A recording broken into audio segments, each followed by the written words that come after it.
for it. And hey, maybe I can hit 1k by the end of the year? Who knows? Well, I'll be damned. Hello, everyone. Yeah, I did not expect for me to reach 1k subs in just 2 days. That's insane. So from the bottom of my heart, thank you so much.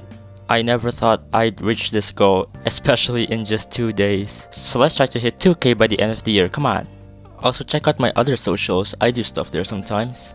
But anyways, welcome to the 1k special where I will be talking about my favorite levels ever. Now I have set a specific set of rules to make this list a bit more interesting.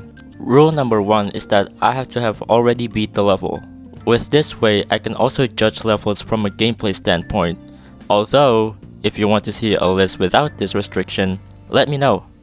And for the second rule is 1 level per creator. I won't count collab parts unless they are the ones that uploaded the level. This is to simply balance things out, cause if I remove this rule, half of the levels will just be funny game levels. So with that in mind, let's start with our honorable mentions. It'll be split into 2. One is for levels that would make it but I haven't beat it yet, and the other one is for levels that I have beat but aren't good enough to make it to the list. With that being said, these are my honorable mentions.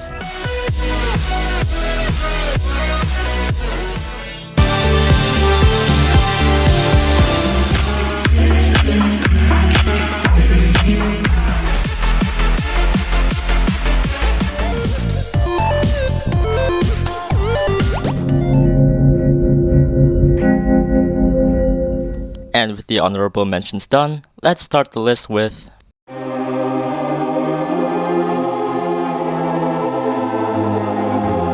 this may have a bit of a bias from me since it's currently the only extreme I've beaten, but I genuinely really like Cataclysm. The atmosphere just feels so intimidating, especially since it's the level to start the whole hell level trend. The colors fit so well, especially with the update that improved a lot from the old Cataclysm, which was a bit lacking in my opinion. If Cataclysm wasn't made or wasn't as big back then, I don't think the hell style would look as good as it is now. The gameplay too is honestly really fun and satisfying to pull off. The first wave, while yes, it's the hardest part of the level, feels so good to play once you learn the click pattern. The first ship admittedly has unnecessary invisible portals, but it is so fun to learn. Same goes for the first ball in the UFO. The 41 ship, I hate it, oh my god, why does it exist? The quote-unquote memory ball is great to play and the effect that's used is so simple but effective. The slow ship is so good aesthetically. It worked so well with the slow part of the song as you go through the monsters. The gameplay, while not my favorite, is such a good practice for nerve control. And of course, we ended off with the iconic wave, which is just such a fitting way to end it off. Yes, I know there's a whole other part after it, but shh. So yeah, Cataclysm is such a good level for me, and the impact it has on the whole hell theme is very honorable.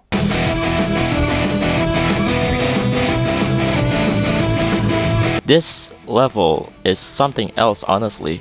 It went from a typical old medium demon with a secret way to one of the most interesting levels I've ever seen. Starting from the first dual cube with it changing styles every so often making this cool effect. And if you look a little closely, you'll notice that you actually switch cubes from each side.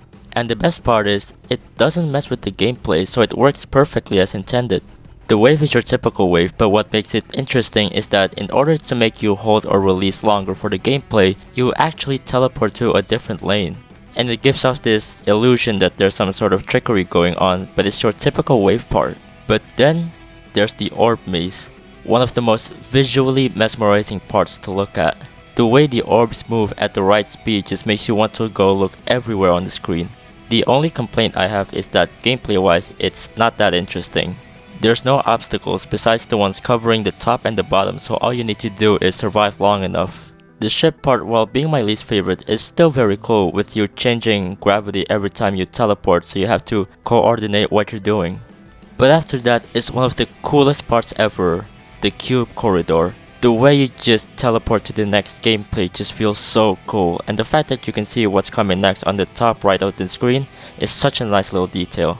And we end off with a UFO calling back to the first cube with its effect. Admittedly, this has the buggiest gameplay, but honestly it's not that bad. And the whole gimmick of the line acting as your teleporter is pretty cool. So yeah, Zero Cobby is one of the most interesting levels I've ever played. Personally, this level is a must play for me if you haven't checked it out yet.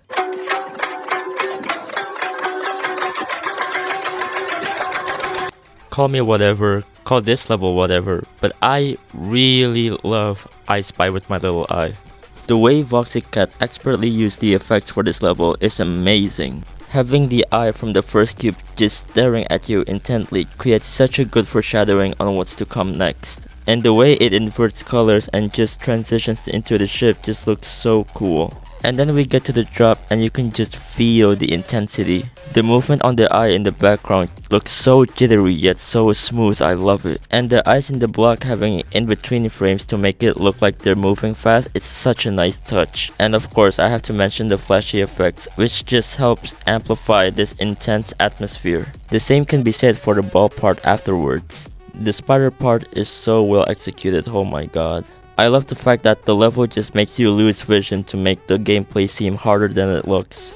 It is just such a perfect way to do it. After the spider, we transition into the cube, but in the transition we get this really cool animation of the pupil of the eye turning into a mouth. The slow cube part is very well executed too, with it having less effects which just fits with the slow part of the song. The boss fight is so cool. Again, the eyes movement is very smooth, the animation is also very well executed. And after the boss fight we get another transition with a great animation. The end part is where I'll say feels a bit forced because of the song, but it's all worth it to see the cool boss defeat animation at the end. This level is so good, man. I see a lot of people calling this overrated and whatnot, but I don't care. Can't help but love this level and how well it executes its theme. There was the first level that I instantly fall in love with, and for good reason. First off, if you were a fan of modern levels and creators back in 2.0, then this roster is stacked, especially with people like Stubby Pinata, Galvatron, Kitten, and of course, Optical, one of the most influential modern creators ever. The only person missing here is Equinox, then this roster would be perfect. Not only that, the level just fills me with joy every time. Turbo Power's beginning is such a good way to start it off. A simple parallax effect on the blocks with a nice rainbow background. And Ariodin's part keeps reminding me to be happy because yes, after every storm and every cloud, there is always a rainbow. So Martin's part has a really cool space-y background and the borders on the side makes the part look a lot better. But I will say that I'd prefer that this part is placed more later when the song is a lot more slower. Kitten's part is very simple but effective. I especially like the fact that the block pulses when you progress. And then Optical does this really cool effect on the structures of the wave where it goes up and down and makes it feel wavy. Nikki's part is great. I love that the actual background is inside the structures rather than behind it, though I do wish that there was a little bit more color into it. Hexen's part is a nice little slow part where it's a lot more dark, and not only that, the part also has great uses of rainbow objects, which is really rare for 2.0 levels, so bonus points to you. Stubby Pinata's part is a nice atmospheric part, and while it does not have a lot going on, I do feel like it fits really well with this part of the song. Isna Dash's execution for their part is amazing, with the lasers colliding with each other and the shaking going on makes the part feel more impactful. Fraudzen's part is great too, except for when the ball has invisible gameplay for no reason. I know there are arrows telling you, but like, you almost have no time to react to it. And then Galvatron just casually throw out one of the coolest effects used in the backgrounds that I still don't know how it works. SH Wing's part is very nice and simple, though it is my least favorite. And we end off with Turbo Power with a nice simple effect in the background. This level makes me happy every time I see it. It's just so full of life and you can tell that every creator had with building their parts.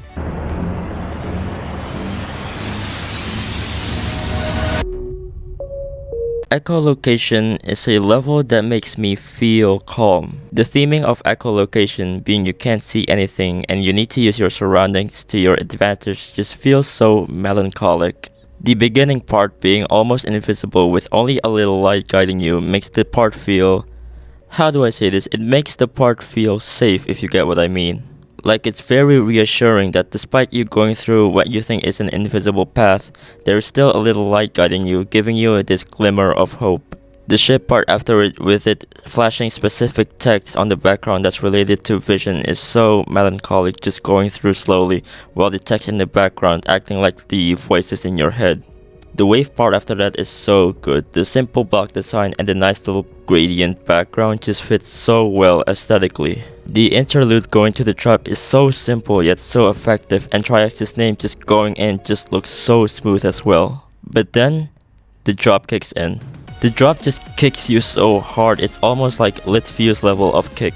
It's so impactful, especially playing from the build-up. The simple parallax effect on the blocks and the nice little background is just perfect. And the best part is that this level is not hard, so you don't get stuck in the beginning for a lot of the times, unlike Litview's. And the way it ends just by closing is just such a nice way to end it. This level just makes me more sad that Triaxis quit the game, because imagine what she would have done in 2.1 and 2.2. Really, one of the best levels I've ever played.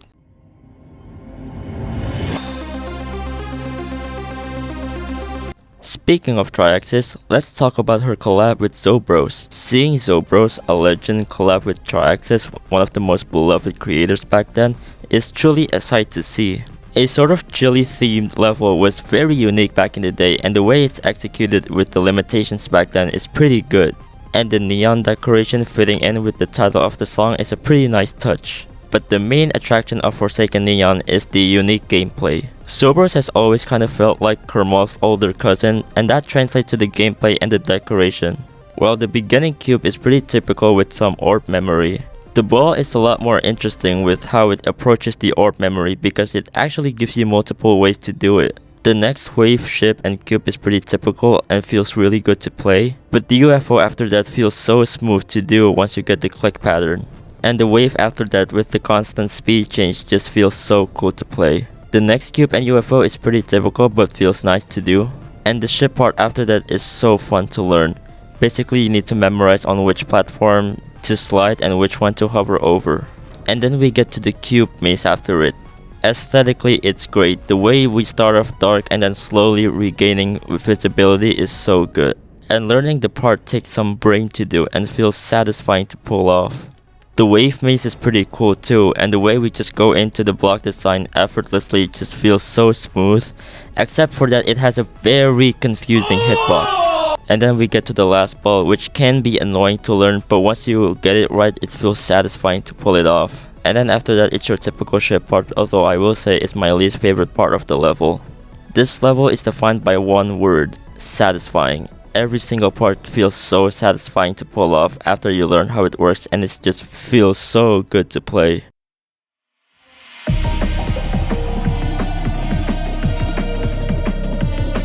White Space is a level that made me feel very emotional. Heck, it even almost made me cry. Almost. I'm a big man. The way Ascender Game executed this story is amazing. It's so well done. I love the way it progresses, going from this white space and progressing to a more realistic environment. It's just so mesmerizing. The way that the details going on in the background tells you the story bit by bit, that at the end you pick up on what's going on, is just such a good way to tell. And the level hitting you with that final animation, it hits you like a truck. I love how this level looks. Every little thing, every little detail was just so well executed. It's an orgasm to my eyes. It honestly tells you that Geometry Dash is not just a game, it's an art form. Anyone can make a masterpiece given the right circumstances, and really the possibilities are endless. That being said though, the gameplay sometimes is less than favorable. There are a lot of parts that I died to due to not knowing what the obstacles are. But honestly, the quality of the decoration is so amazing that it kinda graces over the problems I have with the gameplay. It's that good, I'm telling you. There's a lot going on in this level that I have so little to say other than go check it out yourself, because the first time experiencing this level is unlike any other.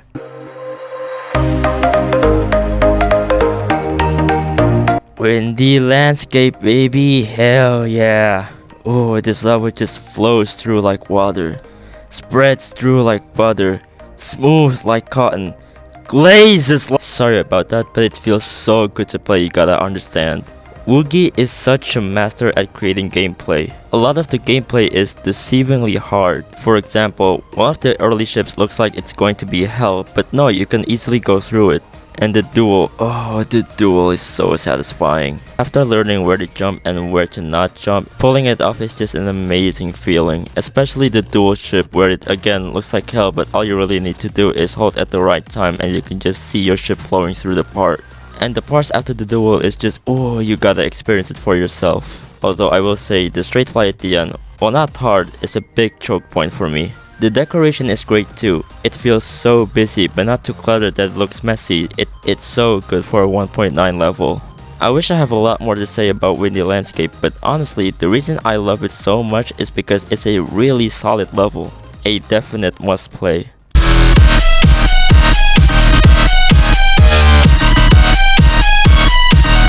But even better than Windy Landscape is Psychosis by Heinz. I don't know how Heinz does it, man, but Psychosis is one of the most fun levels I've ever played. It's very fast paced, very intense, but it makes you want to play it over and over again because the gameplay is just that good. How do you make spam based gameplay fun, man? Only Heinz can do that. The level barely slows down and the only time it does is when you're near the end, which is just such a good way to end a level. The balance on the level is so amazing. It's one of, if not the most consistent levels I've ever played in terms of gameplay. In fact, the gameplay is so good, it actually helps with the decoration. Yes, I'm not kidding. The decoration in itself is very solid. Heinz has always prioritized block design over anything, and the block design here mixed with the colors just fits so well with each other. And mixes with the gameplay makes this level feel alive, which brings it to my next point. Despite being released in 2.0, this is one of the only few levels in that era to have next to none moving objects. In fact, the only time we see something move are in some parts in the block design where it just moves up and down. But because of the gameplay just being so high stress and intense, with a little bit of help with the song, it feels like there's a lot of motion going on with the level, at least that's how I saw it in the first place. I would go as far as to say that it is recommended for everyone to try and play this level. Trust me, you will not regret it.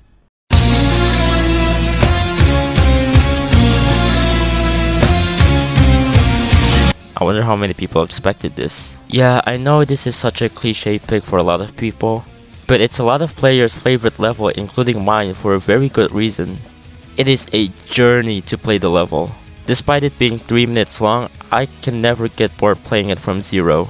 The gameplay feels like a joy to play. It's not the most balanced gameplay ever, but none of the parts feel like a chore to play and you can easily learn it in 1 or 2 practice runs. This is a hard feat to do, especially for an XL level.